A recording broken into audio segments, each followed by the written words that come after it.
Hey there, my friends. Brian King here. Thanks a lot for tuning in, and thanks for being you. I was talking with a colleague and a client a few minutes ago, and the topic of grief came up. I used to work in hospice. That was my first job out of college. Very, very rewarding work. And she's a chaplain. And we were comparing notes on how we make ourselves available to our clients, emotionally, vulnerability-wise. But one thing that we both agreed upon and experienced is how hard it is for some people to move beyond the grief they have after the loss of somebody they cared about. In many cases, they feel guilty if they don't continue to suffer for what seems like the rest of their lives. They think that they are dishonoring the person that they lost if they're not sad every time they think about that person. They beat themselves up and say, oh man, well, I can't be happy that I feel like I'm dishonoring their memory. Have you ever had that experience with loss? Have you ever met somebody like that? A good friend of mine's mother, my friend was very little. I think she was like a toddler or so when her dad was killed by a drunk driver. And the mother decided to be miserable from that point forward. And we're talking 40 plus years. That you're supposed to be miserable because of how unfairly you lost that person. And just a couple days ago, my oldest son lost a good friend to, again, a drunk driver. There was a 4-car accident caused by this person who chose to drink and drive, and my son's friend was the only casualty. So my son is now faced with that dilemma. He's got anger, he's got sadness, and he's got a little bit of survivor's guilt, where he said, this guy was so awesome. He was so friendly. He was so good. He knew what he wanted to do. He was getting ready for college, and this jerk took his life. And being a cancer survivor myself, I had survivor's guilt for a long time because I met some really marvelous people who didn't make it through, and I did. And I beat myself up a lot asking myself, why on earth am I the survivor and they're not here? The way I was finally able to make peace with that is first to realize that the best way to honor their memory is by talking about them, telling their story, telling people what wonderful folks they were. What did I learn from them, from their example while I knew them? How did they inspire me? The term that encapsulates that is legacy. Some of these people were young, 20s, 30s.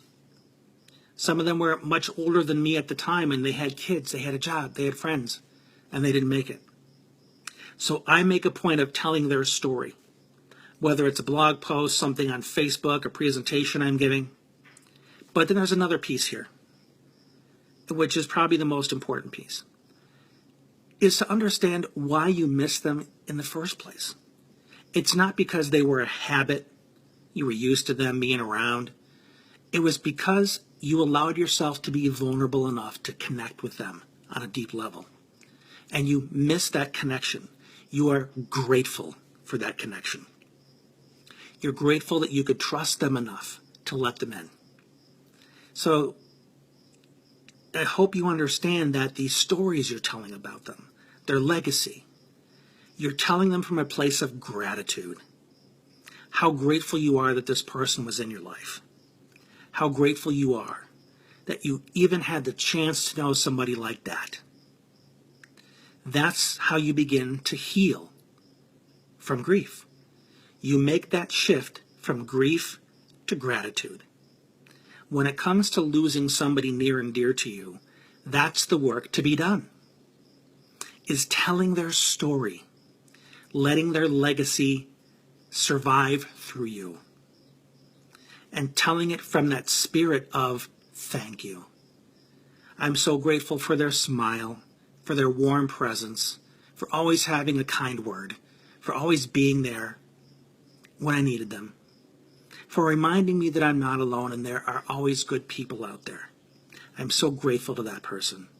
When you come from that place of gratitude, you can remember this person with a smile on your face. There will be times you'll remember them and you'll miss them and you'll feel a little sadness.